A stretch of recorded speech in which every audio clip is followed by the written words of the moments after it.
የእንግሊዝኛ ቃላትን በምንማርበት ጊዜ ልብ ልንለው የሚገባ አንድ ወሳኝ ነገር አንድ የእንግሊዝኛ ቃል አንድ ትርጉም ብቻ እንደሌለው መረዳት ነው። ስለዚህ የእንግሊዝኛ ቃላትን ስንማርም ሆነ ስናስተምር እንደዚህ ማለት ምን ማለት ነው? ለምሳሌ ቡክ ማለት ምን ማለት ነው ብዬ ብጠይቃችሁ መልሳችሁ ምንድን ነው? በእርግጠኝነት አብዛኞቻችሁ መጽሐፍ ማለት ነው ብላችሁ ልትመልሱልኝ እንደምችሉ ገምታለሁ።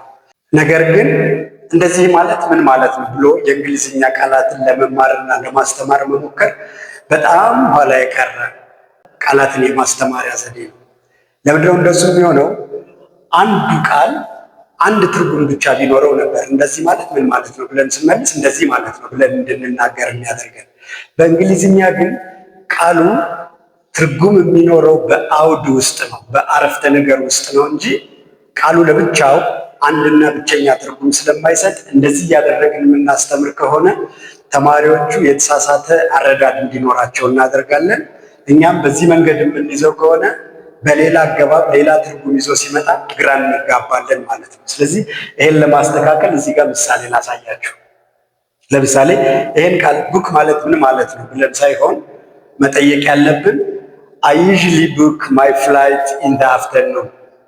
ስለዚህ ቡክ እዚህ ጋር ቲኬት መቁረጥ ወይም ቀድሞ የበረራ ቦታ ማስያዝ ማለት ነው እንጂ መጽሐፍ ማለት አይደለም ማለት ነው። ስለዚህ አሁን በዚህ አገባብ ቡክ ማለት ምን ማለት ነው ተብሎ ሲጠየቅ ተማሪው መጽሐፍ ሊል አይችልም፣ ሌላ ትርጉም እንዳለው ይገባዋል። ሁለተኛውን if you have your book at hand we can withdraw some money from the bank። ስለዚህ በዚህ አገባብ አሁን ቡክ የሚለው ቃል መጽሐፍ እንዳልሆነ ተማሪው ይረዳል። አገባቡ ራሱ ፍንጭ ስለሚሰጠው ማለት ነው። ሶስተኛውን she's an open book ብንለው አሁን እሷ የተከፈተች መጽሐፍ ነች ማለት እንዳልሆነ ሴንስ ማድረግ ይችላል ማለት ነው ተማሪው። መጀመሪያ የጠየኳችሁን ትርጉም የምናገኘው የመጨረሻው አረፍተ ነገር ላይ ነው። he usually reads psychology books። ስለዚህ ቡክ እዚህ ጋር መጽሐፍ ማለት ይሆናል። እዚህ ጋር ቡክ ቲኬት መቁረጥ ወይም ቦታ ማስያዝ፣ ቡክ እዚህ ጋር የባንክ ደብተር ማለት ይሆናል። ቡክ እዚህ ጋር ኦፕን ኦር አውትጎይንግ ሶሻል ተግባቢ ወይም ግልጽ ሰው ለማለት ይሆናል። ስለዚህ አንዱ ቃል ከአንድ በላይ ትርጉም ነው ያለው። በእንግሊዝኛ ደግሞ አብዛኞቹ ቃላት እንደዚህ አይነት ጸባይ ነው ያላቸው።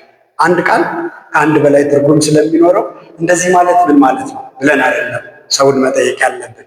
በዚህ አገባብ የዚህ ቃል ትርጉም ምንድን ነው ብለን ነው መጠየቅ ያለብን። ነገራችን ላይ ይሄ ቃል ቮካቡላሪ ተብሎ ነው የሚነበበው። ቮካቡላሪ ብለን ፕሮናውንስ ማድረግ ስትሬስ ስለብላለው ሁለተኛው ሲለብል ስትሬስ ነው። ስለዚህ ካ የሚለው ከፍ ይላል። ቮካቡላሪ ተብሎ ሲነበብ ትክክል ይሆናል። እያንዳንዱን ቃል እንደዚህ ገብቶንና ተረድተን ስንጠቀመው ነው ቮካቡላሪያችን እየተገነባ የሚሄደው። በዚህ መንገድ ነው መማር ያለባችሁ። እንግሊዝኛን በዝርዝርና በጥልቀት መማር ከፈለጋችሁ የኔን ቪዲዮዎች ላይክ ማድረግ፣ አካውንቱን ፎሎ ማድረግ እና እነዚህን ቪዲዮም ለሌሎች እንዲደርስ ሼር ማድረግ አትርሱ።